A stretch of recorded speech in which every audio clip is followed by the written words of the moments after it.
जयंती मना रहे हैं और साथ में लाल बहादुर शास्त्री की भी जयंती मना रहे हैं, तो जो कि 2 अक्टूबर को मनाया जाता है हर साल।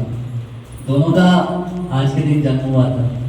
तो मैं अगर बात करूँ लाल बहादुर शास्त्री की, तो लाल बहादुर शास्त्री बहुत ही सादगी से जीवन जीते थे और बहुत सारे मंत्री के पद पर भी रहे, जैसे कि रेलवे मंत्री भी रहे वो, और विभिन्न विभिन्न मंत्री के पद पे रह करके उसके बाद वो प्रधानमंत्री भी बने और बहुत सारे वर्ग के हमारे देश के लिए, किसानों के लिए उनका एक नारा भी था, जय जवान जय किसान।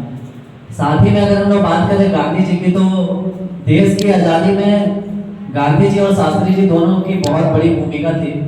वैसे तो उस टाइम पे स्टार्टिंग के टाइम पे शास्त्री जी बहुत छोटे हुआ करते थे और गांधी जी उनसे काफ़ी सीनियर थे इसमें, तो गांधी जी के विचारों से बहुत ज़्यादा सहमत हुआ करते थे शास्त्री जी और उनको फॉलो किया करते थे हमेशा।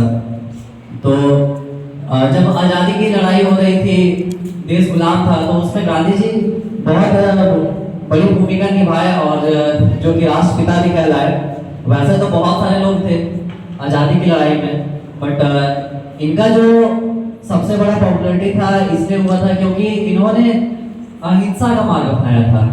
यानी कि इनका कहना था अहिंसा परमो धर्मः, दैट मींस कि हमें लड़ाई नहीं करना है ना, हमें लड़ाई नहीं करना है, हमें प्यार से सभी को भगाना है, जो कि बहुत ज़्यादा टफ काम था।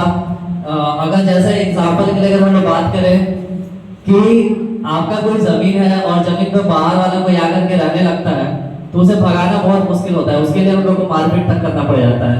लेकिन गांधी जी का कहना था कि मारपीट नहीं करेंगे, प्यार से भगाएंगे, जिसमें वो कोई सफलता भी मिली बहुत हद तक। और बाकी तो और भी नेता थे क्रांतिकारी, जिन्होंने बहुत ज़्यादा सबने मिल करके एक टीम वर्क करके और देश को आज़ाद कराया। तो इनकी बातों से हमें ये सीखना चाहिए कि हमें टीम वर्क करके हम लोग भी अपने लाइफ में जहाँ पे भी रह रहे हैं वहाँ पे हम लोग सफलता पा सकते हैं।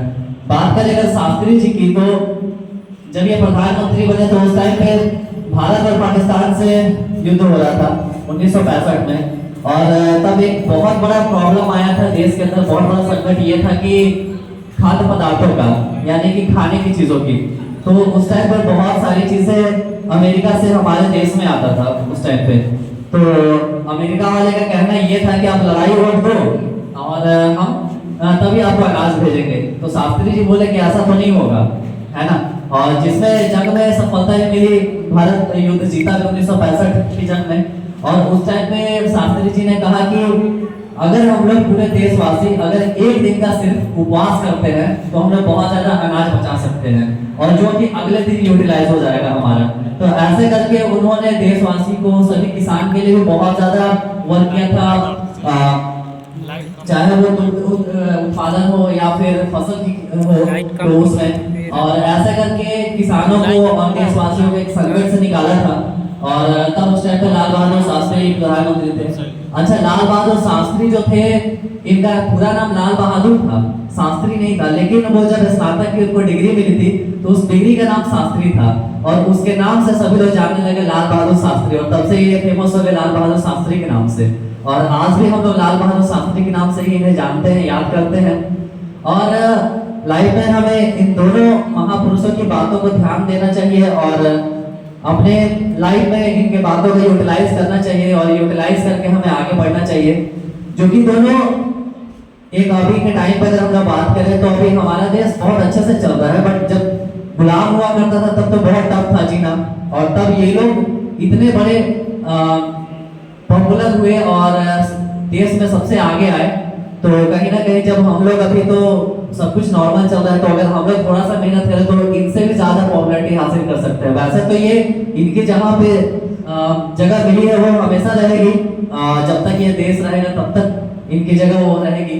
लेकिन फिर भी हम लोग चाहें तो अगर इनकी बातों को, इनके विचारों को अगर सीखे, ध्यान दें, तो हम भी आगे बढ़ सकते हैं और बहुत ज्यादा नाम रोशन कर सकते हैं, अपना भी, अपने घर का, परिवार का, अपने देश का।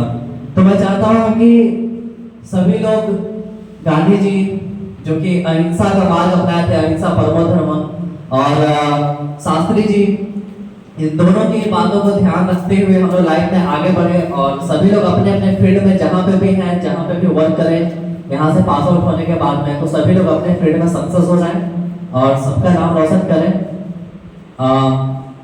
इन्हीं बातों के साथ मैं अपनी बातों को विराम देता हूँ। जय हिंद, जय भारत।